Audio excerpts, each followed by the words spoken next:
Hi Aishwarya from Aishwarya designers.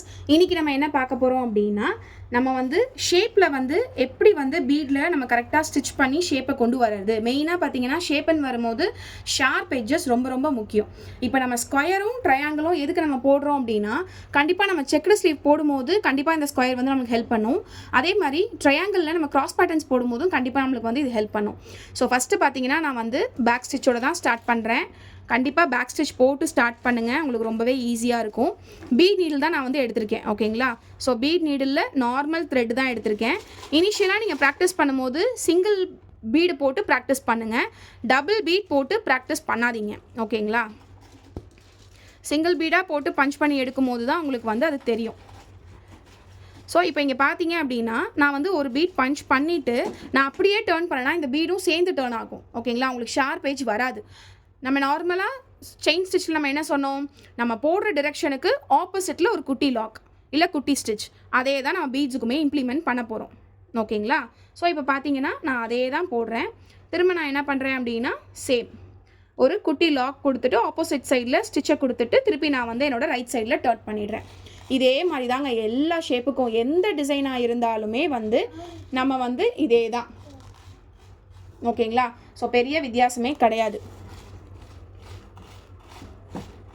So நீங்கள் வந்து பீட்ஸையும் load பண்ண கற்றுக்கோங்க, அப்போ தான் உங்களுக்கு வந்து இது ஈஸியாக இருக்கும்.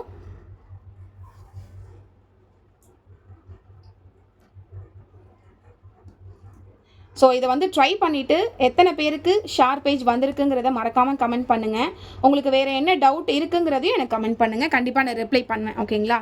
ஸோ இதுலேயுமே அப்படி தான், நம்ம இப்போ மேலே ஸ்டிச் பண்ணணும். ஸோ அது கீழே நான் வந்து ஒரு குட்டி லாக் போட்டுட்டு நான் வந்து மேலுக்காக நான் டர்ன் பண்ணிடுறேன்.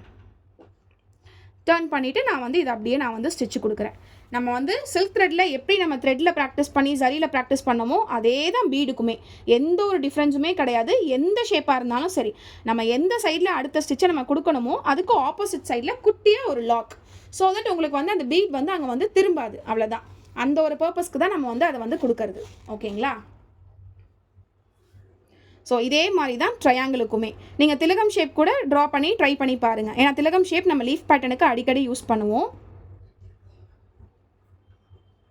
ஸோ இப்போ பார்த்தீங்கன்னா இதையும் அதே மாதிரி தான் ஆப்போசிட் சைடில் ஒரு குட்டி லாக் போட்டுட்டு நான் வந்து டர்ன் பண்ணிடுறேன். இந்த மாதிரி நம்ம வந்து ப்ராக்டிஸ் பண்ணும்போது கண்டிப்பாக நம்ம வந்து எடுத்தோடனே ஒரு ப்ளவுஸ் போடும்போது உங்களுக்கு வந்து ஒரு 100% ஃபைனல் அவுட்புட் வரலைனாலும் கண்டிப்பாக உங்களுக்கு வந்து ஒரு 80% கண்டிப்பாக உங்களுக்கு ஸ்ட்ரைட்டாக தான் இருக்கும். டிசைன் பார்க்குறதுக்கு வந்து ஓரளவுக்கு உங்களுக்கு பர்ஃபெக்டாக தான் இருக்கும் ஃபஸ்ட்டு ப்ளவுஸ் நீங்கள் போடும்போது, ஓகேங்களா. ஒன்ஸ் நீங்கள் போட நீங்கள் பழக ஸ்டார்ட் பண்ணிட்டீங்க அப்படின்னா கண்டிப்பாக உங்களுக்கு வந்து அது வந்து ஷேப் வந்து ரொம்ப பக்காவாக இருக்கும். நீங்கள் ஐயோ என்னடா ஷேப் வராதா அப்படிலாம் நீங்கள் பயப்படவே வேண்டாம். அதே மாதிரி இப்போ பார்த்தீங்கன்னா இந்த எண்டில் வந்து நான் வேணும்னா ஒரு பீட் போடலாம், பட் அதை போட்டு ஃபஸ்ட்டு பாருங்கள் உங்களுக்கு அது ஃபினிஷிங் நீட்டாக வருதான்னுட்டு. வந்தது அப்படின்னா அந்த பீட் அங்கே ஃபிக்ஸ் பண்ணி போடுங்க. அப்படி உங்களுக்கு பீட் வந்து லைனை தாண்டி வருது அப்படின்னா அந்த பீட் வந்து போடாதீங்க. நீங்கள் அந்த பீடை எடுத்துகிட்டே நீங்கள் வந்து என் நாட் போட்டுடலாம். ஸோ என் நாட் போட்டுட்டு அந்த த்ரெட்டை வந்து உள்ளே எடுத்துருங்க. ஸோ இப்போ பார்த்தீங்கன்னா உங்களுக்கு நல்லா தெரியும், நான் க்ளோஸ்அப்லேயே காட்டுறேன் பாருங்கள். ஷார்ப் எட்ஜ் வந்து உங்களுக்கு ஈவனாக வந்திருக்கும். இதே மாதிரி தான் நம்ம போடக்கூடிய ட்ரையாங்கிள் டிசைன்லேயுமே. ஸோ ட்ரையாங்கிளுமே சேம் ப்ரொசீஜர் தான், எந்த வித டிஃப்ரென்ஸும் கிடையாது. அதுக்குமே வந்து பீட்ஸை வந்து லோட் பண்ணிவிட்டு நீங்கள் வந்து ஸ்டார்ட் பண்ண வேண்டியதான். ஸோ இதே ப்ரொசீஜர் தான் நம்ம கட் பீடுக்கு யூஸ் பண்ணுவோம், பஞ்ச் பீடு எந்த பீடாக இருந்தாலும் சரி. இப்போ நம்ம புதுசாக யூஸ் பண்ணுற அந்த குட்டி குட்டி பீட்ஸ் கர்த்தானா பீட்ஸ்ன்னு சொல்கிறாங்க இல்லையா, கட் பீட்லேயே பார்த்தீங்கன்னா அந்த சைஸ் வந்து இன்னும் கம்மியாக வரும்.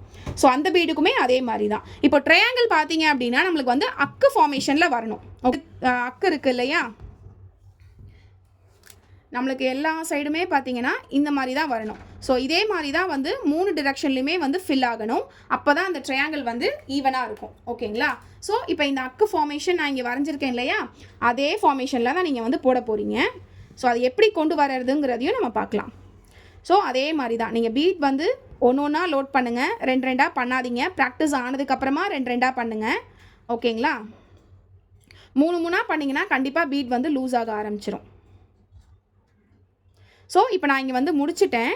சேம் அதே மாதிரி தான் நீங்கள் ஆப்போசிட் சைடில் டிரெக்ஷனை கொடுத்துட்டு திரும்ப நீங்கள் இங்கே ஸ்டார்ட் பண்ணும் போது உங்களுக்கு ஆட்டோமேட்டிக்காக அந்த அக்கோட ஃபார்மேஷன் உங்களுக்கு தெரியும். அதே மாதிரி நிறைய பேர் வந்து எனக்கு வந்து துணியில் வந்து ரொம்ப மாட்டுது சிஸ்டர், இல்லைனா வந்து பீட் வந்து வளைஞ்சா மாதிரி இருக்குது, கிளாத் ஃப்ரேம்லேருந்து நான் எடுத்ததுக்கு அப்புறமா பீட் பார்த்தீங்கன்னா எனக்கு ரொம்ப வளைஞ்ச ஷேப்பில் இருக்குது, ஏன் சிஸ்டர் அப்படின்னு கேட்குறீங்க. துணி அதாவது நம்ம ஃப்ரேமில் ஃபிக்ஸ் பண்ணுற கிளாத் வந்து லூஸாக இருக்குது அப்படின்னா கண்டிப்பாக வந்து நம்ம பீட்ஸ் வந்து போட்டு நம்ம ஃப்ரேம்லேருந்து வெளில எடுக்கும் போது உங்களுக்கு வந்து அது வந்து டிசைன் வந்து ஷேப் இல்லாத மாதிரி தான் இருக்கும். அதுக்கு ரீசன் வந்து நம்ம கிளாத்தில் வந்து ஃப்ரேமை வந்து டைட்டாக ஃபிக்ஸ் பண்ணாதது தான் ரீசனாக இருக்கும். சரிங்களா? ஸோ இப்போ நம்ம பார்த்திங்கன்னா நெக்ஸ்ட் டிரெக்ஷனில் திருப்ப போகிறோம். சேம் அதே ப்ரொசீஜர் தான். ஆப்போசிட் சைடில் ஒரு குட்டியாக ஒரு லாக் செயின் ஸ்டிச்சோ இல்லை குட்டி லாக்கோ எப்படி வேணால் நீங்கள் அதை சொல்லிக்கலாம் கொடுத்துட்டு நீங்கள் வந்து திரும்ப நீங்கள் அந்த சைட் ஜாயின் பண்ணும்போது உங்களுக்கு ஆட்டோமேட்டிக்காக வந்து ஷேப் வந்து ஃபார்ம் ஆகிடும். ஸோ இப்போது மெயினாக நம்ம இது முடிக்கும் போது பார்த்தீங்கன்னா நிறைய பேர் ஒரு டவுட் இருக்கும், எனக்கு வந்து ஸ்பேஸ் இருக்கிற மாதிரியும் இருக்குது இல்லாத மாதிரியும் இருக்குது, நான் என்ன பண்ணுறது அப்படின்ட்டு. ஸோ நீங்கள் என்ன பண்ணலாம் அப்படின்னா, ஒன்று இதுக்கு பக்கத்தில் வரா மாதிரி குட்டியாக ஒரு பீடை வந்து லாக் பண்ணி எடுத்துருங்க. இல்லை அப்படின்னா நீங்கள் அதை கண்டினியூ பண்ணி மேலே வரைக்கும் வச்சு லாக் பண்ணி பீடை வந்து ஃபில் பண்ணி எடுத்துருங்க. அப்போ உங்களுக்கு அந்த ட்ரையாங்கிளோட ஃபார்மேஷன் வந்து கரெக்டாக வரும். ஓகேங்களா? அது இல்லாமல் நம்ம கேப் விட்டாலும் அந்த ஸ்பேஸ் வந்து கேப் ஆகிடும், இல்லைனாலும் நம்மளுக்கு வந்து அது தெரியும்.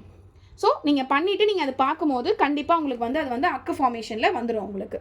ஸோ இப்போ பார்த்தீங்கன்னா உங்களுக்கு இந்த சைடுமே வந்து அக்கு ஃபார்மேஷனில் இருக்குது, இங்கேயுமே அக்கு ஃபார்மேஷனில் இருக்கும், இங்கேயுமே அக்கு ஃபார்மேஷனில் இருக்கும். ஸோ இப்படி தான் நம்ம வந்து டிசைன்ஸை வந்து போட முடியும். ஓகேங்களா?